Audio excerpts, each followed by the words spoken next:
Hey, what's up, everybody? Welcome back to Shoveler's Guide. We are in Matthew chapter 8, fresh out of the Sermon on the Mount, which is chapters 5 to 7, and now we're moving forward in the gospel. One of the things I'd like to draw our attention to here is the way that Matthew organizes his gospel. He does it very intentionally, and what he's going to do coming off the mountain. Jesus comes down the mountain here off the Sermon on the Mount, and now he's going to Matthew's going to list 10 individual miracles that Jesus does as he comes down off this mountain. Now, can you think of somebody in the Old Testament, a Jewish leader who went up on a mountain and came down with 10 of something? Moses, right? Moses came down with the 10 commandments in the Old Testament. So Matthew's making this parallel between Moses and Jesus, that Jesus, similar to Moses, went up on a mountain and came down and does 10 of something. He's got these 10 miracles. So the first one that Matthew's going to list is he's going to list this miracle of the leper. So Jesus heals a leper here in the first couple verses of chapter 8. Leprosy is, as you know, is a very difficult skin disease, especially in the Old Testament, especially, millennia ago, where there was just no hope for a cure. Leprosy would be this kind of disease that would disfigure your whole life. It would pretty much strip your life away from you. What would happen as portrayed and described in Leviticus 13, chapters 13 and chapters 14, if you did have leprosy, if you were diagnosed with leprosy, you were considered completely unclean. You had to leave the camp, which means you had to leave your family, your friends behind. It was considered a very contagious disease, and your life was pretty much over. I think something that Jesus is kind of getting at here is that leprosy symbolized death. The death of your old life, the death of all that you've ever known, the death of your family relations and your friendly relations and even your community relations. All of that was changed in an instant with this diagnosis of leprosy. And it's also interesting that a priest was the one that would say that you were unclean. Now, I don't know if you can imagine like going to church or something and like the pastor takes one look at you and is like, yeah, you're unclean, get away from me. But that's kind of what's going on here in the Old Testament. It was prescribed by Moses, the law, that if you thought that you had leprosy or something was going on with your skin, you'd go to see this priest, and the priest would look at you and say, yeah, you're unclean, time to go. So you'd have to go out of the camp, out of your house, out of your life, and now your old life is over and your new life is miserable, because this disease was going to slowly but surely start to strip away of almost your whole humanity. Leprosy was a disease that brought people low, completely low. Like, it's a symbol of death, really. Your body can become disfigured in a way where your nose can like sink into your face. Your lips can kind of peel away. You can lose, your hearing and your sight. It even affects your voice. Your voice can infected with this leprosy, and it can start to sound like a guttural kind of a deep, distorted sound, like a growl.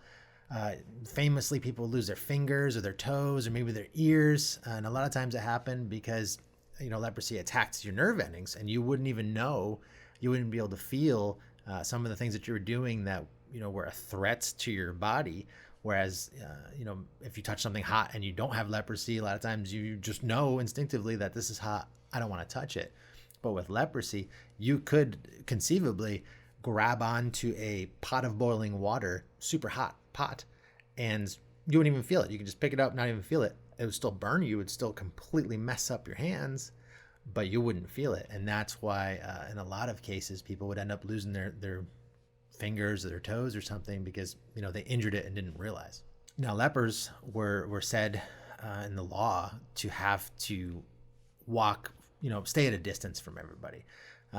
Leviticus 13:45 gives this and says, as for the person who has the leprous infection, his clothes shall be torn, and the hair of his head shall be uncovered, and he shall cover his mustache, his mouth, and call out, unclean, unclean. So this person's appearance just by looking at them, you were supposed to kind of see that this person was unclean. Like the clothes are messed up. They're kind of torn. It's covered in his mouth. He's obviously, or she is obviously yelling, saying unclean, unclean. And it's got this guttural, again, sound, growl to it. Actually, it's very similar to a zombie, right? It's almost like Walking Dead here. It's very interesting that this is the life of someone who has been diagnosed with this. It's like a walking death. Leviticus 13:46, he shall remain unclean all the days during which he has the infection. He's unclean. He shall live alone. He shall live outside the camp. So these people are outside the camp. Maybe they had a leper colony. They could hang out with other people that had leprosy, but they were alone. This was their fate in life. So when Jesus is coming down from the mountain of the Sermon on the Mount, and he runs into this leper, it gets interesting.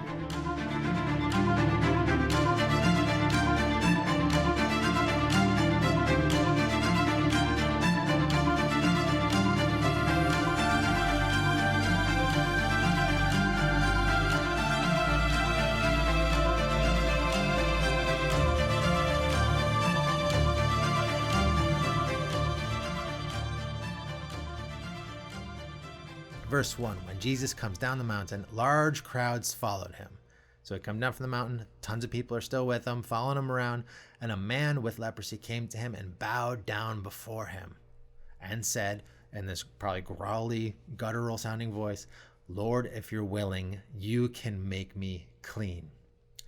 Now remember, a priest has told this person, this man, that he is unclean. You are unclean. You're not fit to come near people. You're not fit to come to the temple and do what normal people do. You're not even fit to be, you're even unclean to the point where you can't even come before God. And he comes before Jesus and bows down before him and says, Lord, if you're willing, you can make me clean. So what does Jesus do in verse 3? Jesus reaches out with his hand and does what? He touches him, right? This is probably the first time in years, especially if this is advanced leprosy, first time in years that this person has been touched by a human being, right? A clean human being, that is. Maybe other lepers, but not a clean human being. So Jesus, knowing this, knows that if he touches a leper, by law, if he touches something unclean like that, then he is going to become, ceremonially unclean. However, as soon as he touches that unclean body, that body is now clean. Jesus heals it immediately. Therefore, he's actually, when he touches it, touches a perfectly clean body because Jesus healed it in an instant. Jesus reaches out his hand and touches him, saying, I am willing, be cleansed. And immediately his leprosy was cleansed. And Jesus said to him in verse 4, see that you tell no one, but go show yourself to the priest and present the offering that Moses commanded as a testimony to them. So back in Leviticus again, chapters 13 and 14, there is the kind of prescribed way that a leper can be made, considered clean again. And it's a little bit of a maybe a little bit controversial because we're not sure if that's ever used, if it had ever been used. Like it was there as, in case someone is cleansed of leprosy, in case someone is healed by some form or another, because there was no cure for especially for the leprosy that we think of when we think of leprosy nowadays. There's no cure for it. So how was a person going to be cleansed or go before a priest and be recognized as having been cleansed or healed of it if there was no cure? Maybe it was never used before, but it was still in the law as something that the priests would do if a leper, someone who had been diagnosed with leprosy, were to come before them and no longer have those symptoms. The priest would check them out and then make a certain kind of offering and would consider them clean, and they could rejoin society. So that prescription was there in the law. A leper could potentially rejoin society, see their family again, live in the same house as their family again, be a part of the community again. But whether it ever happened or not is kind of up in the air. Jesus in Luke 4 seems to imply that it didn't happen. Jesus in 4:17 of Luke says, he's talking to the Israelites. He's saying, and there were many with leprosy in Israel in the time of Elisha the prophet, and none of them was cleansed, but only Naaman the Syrian. So this is an Old Testament miracle when Elisha the prophet healed Naaman. But Jesus is saying there was many people with leprosy in Israel at the time, and none of them were healed. Only this one guy, and he wasn't even an Israelite. So potentially this testimony, as Jesus calls it back in Matthew chapter 8, when he says, see that you tell no one, go show yourself to the priest and present the offering that Moses commanded as a testimony to them. Maybe this person, this leper, having been cleansed, going before a priest. Now a priest is looking at this guy and he's like, well, I've never done this part of the law before, right? Like I've never had to do this with a leper before. So as a testimony to the priests that, someone's on the scene here, right? Somebody's on the scene here. Something miraculous has happened. And potentially, I've heard it said before, like it was kind of the calling card of Jesus. Like Jesus's like business card is this man, this leper who has been cleansed, and now this business card is being presented to the priest, and it's like somebody's here.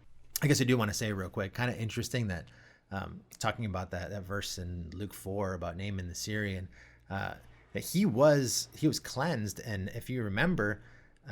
Back there in that Old Testament, the thing that he was told to do was, he was leprous. He was told to bathe in the Jordan River, and he was a little bit offended. He's like, "Don't we got great rivers where I come from? Like, there's mighty rivers there. The Jordan River is like a trickle. That's like a little tiny little stream compared to the rivers where I come from." And at first he didn't want to do it, and then he did go, and he went, and he was cleansed. Right, he took a bath in the Jordan River. Now, where was John the Baptist baptizing people? What river was he baptizing people in the New Testament? In the Jordan River. Where was Jesus baptized in the New Testament? In the Jordan River. So kind of a neat little side note is that Naaman here has leprosy. He's got this like physical death-looking disease, and he goes into the Jordan River, and he comes up, and he's cleansed. It's a little bit of a foreshadowing and a shout-out to later on when people are being baptized under the water of the Jordan River in the New Testament, and they're coming up cleansed. And also it's a little bit of a way to describe our spiritual condition before Jesus, right? Before baptism in Jesus, is that we were dead. We were almost like the Walking Dead in a way, right? Where we had all kinds of issues, unclean, if you will. And when we were baptized, we come up and we're cleansed in Jesus. So it's kind of an interesting little play between the Old and New Testament. I thought that was kind of a neat little side note. So one of the questions that gets asked here is about verse 4, when Jesus tells this leper, now this cleansed person, see to it that you tell no one. See to it that you tell no one, but just go and show yourself to the priest.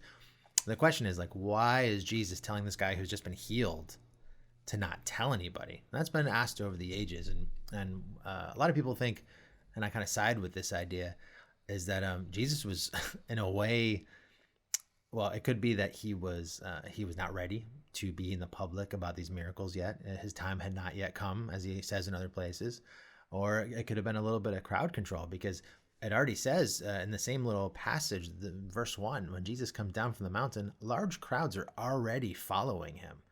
If you remember from times where he fed the multitudes, John 6, I can think off the top of my head, but it's in every one of the Gospels.